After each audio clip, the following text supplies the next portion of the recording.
কাজল রানী বেশি মাস্তানি না। শাড়ি তুলে তো পলাইছিল ইন্ডিয়ায়, একবার না কয়েকবার। হেডম যায় না এখনো না। প্রফেসর ইউনূস নিহাত ভদ্রলোক, পার পাইয়া যাইতেছিস। যদি আমার মতো ঘাউরা কেউ রাষ্ট্র ক্ষমতায় থাকলে হইনি না, তোকে আইকম্যানের মতো ঘেটি ধরিয়া ধরে নিয়ে আসলেনি বাংলাদেশে। তুই ভাবিস তুই কোনটি আসু জানি না? হ্যাঁ হ্যাঁ, তুই তো আসুই দি। প্রণব কাকা যেটি থাকিছিল 10 রাজাজি মার্গ কয়ে দিলাম। আবার যেটি তোকে একটি সিঁড়ি তো খুঁজে বের করবো। কেমনে বের করেছি?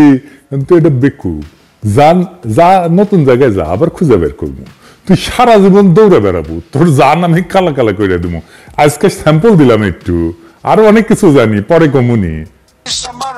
যে হাত দিয়ে হাতুড়ি পিঠে ভেঙেছে আর ওই ট্রাক্টর চালিয়েছে, তাদের ওই হাত দিনের মতো এমন করে দিতে হবে যেন প্রতি মুহূর্তে হাতের দিকে তাকিয়ে এটা যেন মনে করে যে এই হাত দিয়ে 32 নম্বর ভেঙেছে। এটা পারবে কি তোমরা? সেটা আমাকে বলো, সেটা আমি চাই। সকলের ছবি আছে, খুঁজে খুঁজে বের করো কে কোথায় আছে। বেঁচে থাকবে সারা জীবন আর ওই হাত দেখবে, এটাই আমি চাই, আর কিছু চাই না। 32 নাম্বার যারা ভাঙিছিল তাদের একজনের যদি কিছু হয়, আমি টুঙ্গিপাড়া ড্রোন উড়াই দিয়া একেবারে সাফা করে দেব। আমি পলা আবার এটি থেকে যেটি আসিস, নতুন জায়গার যা। আবার এদিক জয়শঙ্কর কইছে বাংলাদেশেরই ঠিক করা লাগবে যে বাংলাদেশ কেমন সম্পর্ক চায়। আমরা যেই সম্পর্ক চাই সেই সম্পর্ক দিবে ইন্ডিয়া, দিবে। আমরা তো ইন্ডিয়া দিবে।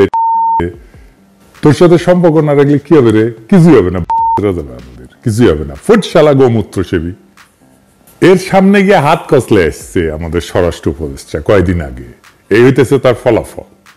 যাই হোক, গত রাতে সারা ঢাকা শহরে কয়েকটা জায়গায় খুন, চিন্তায়, অস্ত্র হাতে মরা হয়েছে। কয়েকদিন আগে আওয়ামী লীগের ভার্চুয়াল মিটিং এ আওয়ামী লীগের সাবেক মেয়র বলছিল যে শহরে আমরা থাকবো না সে শহরে আমরা কাউকে ঘুমাতে দিব না। আবার এদিকে নির্বাচিত সরকারের জন্য ইন্ডিয়ান সেনাপ্রধান আর বাংলাদেশের সেনাপ্রধান দুইজনে অপেক্ষা করতেছে। দেখি যাও মিল কত দুইজনের, দুই ভাইয়ের। তো স্লোগান দে দুইজন মিলিয়া, জয় বাংলা জয় হিন্দ, অন্তর্বর্তী ছাইয়া নির্বাচিত পিন্ড। অনেকে কইতেছে ব্রিগেডিয়ার সাখাওয়াতকে স্বরাষ্ট্র উপদেষ্টা করা লাগবে। ব্রিগেডিয়ার সাখাওয়াত নাকি আর্মি থেকে চাকরিচ্যুত হয়েছিল গম চুরির কেসে। গম তবে তার সবচেয়ে বড় কন্ট্রিবিউশন হইতেছে 111 এর ইলেকশন কমিশনার হিসেবে নির্বাচনী আসনের পুনর্বিন্যাস করা। সে এমনভাবে সীমানা নির্ধারণ করেছিল যেন আওয়ামী লীগ অ্যাবসলিউট মেজরিটি পায়। ধরেন বুঝায় কই, ধরেন কোন আসনে 45% ভোট আওয়ামী লীগ পায় আর 55% ভোট বিএনপি পায়। তো এই আসনে নিশ্চয়ই এমন কিছু আসন আছে যেখানে বিএনপি ম্যাক্সিমাম ভোট পায়, মেজরিটি ভোট পায়। আবার এই আসনে কিন্তু কিছু সিট থাকবে যেখানে আওয়ামী লীগ মেজরিটি ভোট পায়। তাই হয়, এরকমই হয়। তো এই সাক্ষাৎ করেছিল কি যে এই আসনের বিএনপি মেজরিটি কেন্দ্রগুলোকে আর এক আসনের সাথে জুড়ে দিছে। যে আসনে হয় অনেক ব্যবধানে বিএনপি জিতেছে অথবা আওয়ামী লীগ জিতে অনেক ব্যবধানে, যেন এই কেন্দ্রগুলোর বিএনপি ভোটের উপর কেমন কোনো ইম্প্যাক্ট না থাকে। তার উপদেষ্টা পরিষদে ঢুকেছে আর্মি, এখন সে নৌ মন্ত্রণালয়ের দায়িত্ব। আর এই সময় 250 লাইটার ভেসেল সমুদ্রে পণ্য নিয়ে ঘুরতেছে যেন বাজারে সংকট তৈরি হয়। সে কিছুই করে নাই, এক কান দিয়ে ঢুকে আর এক কান দিয়ে বের করে দিচ্ছে। এই হইতেছে তার ক্ষমতা। এর স্বরাষ্ট্র উপদেষ্টা বানাইতে চান মিনিস্টার অফ হোম অ্যাফেয়ার্স কি মিলিটারি ইস্যু নাকি? পাবলিক অর্ডার কি মিলিটারি ইস্যু? এখানে দরকার সিভিল ব্যাকগ্রাউন্ডের লোক বা পুলিশ ব্যাকগ্রাউন্ডের লোক। জাহাঙ্গীর আর্মির কোটায় বিএনপির পছন্দের উপদেষ্টা। কে কারে কিভাবে কখন উপদেষ্টা বানাইছে তার হিসাব করলে আমার কাছে আছে। হোম মিনিস্ট্রি সিভিলিয়ান সামলাবে, আর্মি কোটায় সব কয়টা উপদেষ্টারা কেদাইতে হবে, জাহাঙ্গীর সাখাওয়াত দুইটাই। তবে যা যা খবর আসতেছে তার অনেকটাই কিন্তু অতিরঞ্জিত। এইগুলো আওয়ামী লীগ ছড়াইতেছে বিশেষ উদ্দেশ্য নিয়ে, এটা বুঝাইতে যে দেশের অবস্থা ভয়াবহ। দেখেছেন গত 36 ঘন্টায় 74 ধর্ষণ, এদের লিড করেছিল জনকণ্ঠ। খবরটা ভুয়া। কিন্তু প্রশ্ন হইতেছে যে পত্রিকা আওয়ামী আমলে আওয়ামী মুখপাত্র হিসেবে দিন কাটাইলো, এখন মিথ্যা নিউজ ছাপায় পার পাওয়া যায় কিভাবে? প্রেস কাউন্সিলে কেন মামলা করেন নাই শফিক? জাত ভাই জন্য কনসেশন দিচ্ছেন নাকি? আমরা তো প্রথম আলো অফিসের সামনে জিয়াপত দিতে গেলে পুলিশ দিয়ে পিটাইছিলেন। এখন মিছা নিউজ ছাপানোর জন্য শুধু বিবৃতি। স্বরাষ্ট্র উপদেষ্টা বাসা থেকে ফেরার পথে নাকি সাংবাদিক ছিনতাইয়ের শিকার হয়েছে, এটাও পুরো মিথ্যা কথা। ঢাকার একটা ঘটনা পুলিশ কেন প্যারিস থেকে জানবে? জাতীয় জরুরি সেবা হচ্ছে 999, এই নাম্বারে কল করবেন। যেমন কোন অপরাধ সংগঠন, দুর্ঘটনা, অগ্নিকাণ্ড, তাৎক্ষণিক সহায়তার জন্য 999 নম্বরে কল করবেন। 24 ঘন্টা আপনারা কল শুনবে, এটা রেকর্ড হয়। আর আপনার নিকটস্থ থানার ওসির নাম্বারটা রাখবেন, ওদেরকে থানার ফোন নাম্বারটা রাখবেন, ওইখানে জানাবেন। তবে ওসির নাম্বার আছে জন্য আপনার বাসার মুরগি হারাইছে জন্য আপনি ওসির ফোন দিবেন, সেটা আপনি কইরেন না। আমাদের অনেক সময় পরিমিতি বোধ থাকে না। আমার ফোন নাম্বার তো এজমালি সম্পত্তি হয়েছে, সারাক্ষণ ফোন ব্যস্ত থাকে। আমার কাছে তো প্রফেসর ইউনূসের নাম্বারও আছে। আমি যদি রেগুলার ওনারে মেসেজ পাঠাই, উনি কাজ করতে পারবেন। মেসেজ পাঠাবো যেটা খুব জরুরি দরকার, ওনার দেখা দরকার কালে ভদ্রে, তাইলে উনি আমার মেসেজে গুরুত্ব দিবেন। আবার দেখলাম বিএনপির কেউ কেউ কইতেছে খোদা বক্সের কথা। উনি নাকি অপদার্থ আইজিপি ছিলেন। খোদা বক্স সাহেব আইজিপি ছিলেন 3 মাসেরও কম সময়। 111 হইল 1 নভেম্বর, তাই না? উনি 2006 সালের 2 নভেম্বর থেকে 2007 সালের 29 জানুয়ারি পর্যন্ত আইজিপি ছিলেন। আপনারা জানেন 111-এর প্রথম মাসগুলোতে পুলিশ দারুণ দারুণ কাজ করেছিল, তাই না? ওই সময় খোদা বক্স পুলিশের আইজিপি, তার ভালো কাজ কন্টিনিউ করতে দেওয়া হয় নাই। পুলিশে যা ভালো কাজ করতেছে এখন, তার কৃতিত্ব এই খোদা বক্সেরই। ওর এখন সরান লাগবি, কারণ অনেকের পাকা ধানে মই দিয়ে দিচ্ছে।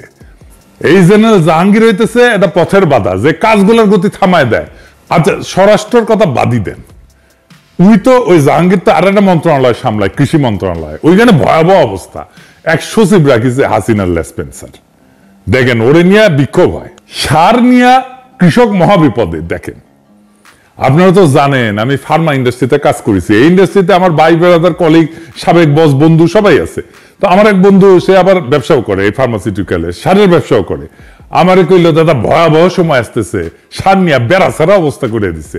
আমি বললাম, শুনমনি আপনার কথা টাইম কইরা। কিন্তু দেখেন জাহাঙ্গীর সাহেব যে শুধু স্বরাষ্ট্রতেই বেড়া ছাড়া করেছে তা না, কৃষি তো বেড়া ছাড়া করে রাখিছে। তো বেড়া ছাড়া কেন করিচ্ছে জানেন? কারণ ওর পায়খানা কষা। দেখেছেন মুখের কি অবস্থা, কুতিচ্ছেন কেন ভাইজান? সবার সামনে ভাবে কোদ দিলে তো মুশকিল।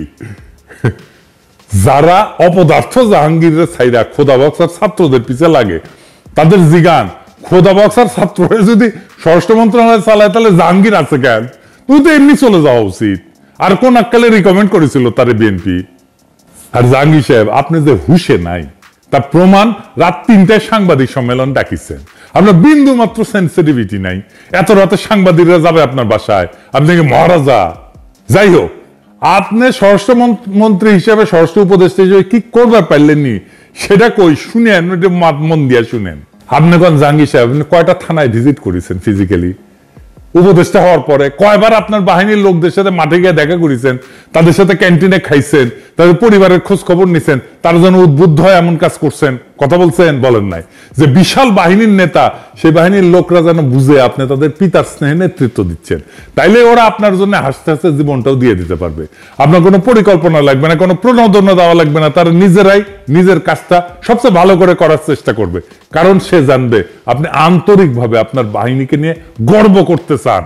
আপনার তো আপনার বাহিনীর লোকের সামনে যে বলতে হবে যে ভাই তোমারে নিয়ে আমি গর্ব করি। দেখেন ও কেমন কাজ করে। তাইলে গভীর রাতে প্রেস কনফারেন্স ডেকে আলগা সিরিয়াসনেস না দেখায়, রাতেই যদি টহল দল নিয়ে ঢাকার এলাকায় যাইতেন, কালকেই পরিস্থিতি পাল্টে যেত।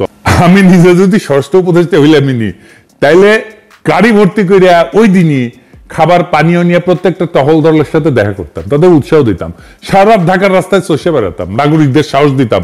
সকালে ফজরের নামাজের সময় একটা মসজিদের সামনে দাঁড়ায় থাকতাম, মুসল্লিরা আসতো, তাদের সালাম দিয়া কুশলাদি জিজ্ঞেস করতাম। যতদিন আইন শৃঙ্খলা ঠিক না হয় ততদিন এই কাজ করতাম। প্রত্যেকটা নাগরিক নিরাপদ বোধ না করলে আমি ঘুমাইতে যাইতাম না। মাঠ থেকে নেতৃত্ব দিতে হয়, কমান্ড করে নেতৃত্ব হয় না, ওটা লিডারশিপ না, ওটা অন্য কিছু। ওটাই শিখেন নাই, কি কমান্ড করেছেন আর্মি বুঝা পাই না।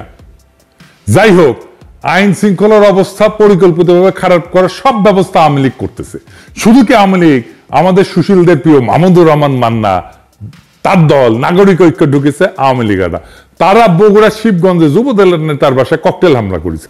আমি কুচি করলে যে এই নাগরিক ঐক্য সাজা আওয়ামী লীগের হাড্ডি গুড়া গুড়া করে দিবেন, খালি কনফার্ম হবে না এগুলো আওয়ামী লীগ।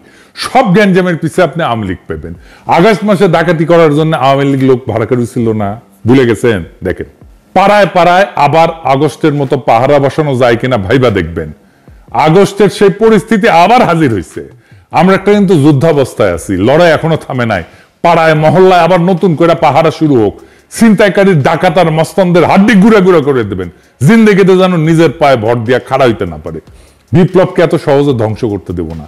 যারা মনে করতেছেন প্রফেসর ইউনূসের সরকারে উৎসাহ দিবেন, ওই স্বপ্নরে দুঃস্বপ্ন বানায় দেব। সব সেরা 24 ঘন্টার মধ্যে ঢাকায় যায় ল্যান্ড করব, ছাত্র জনতার সাথে নিয়ে বাকি 24 ঘন্টায় বিপ্লবের সকল শত্রুরে জয় বাংলা কইরা দিব ইনশাল্লাহ।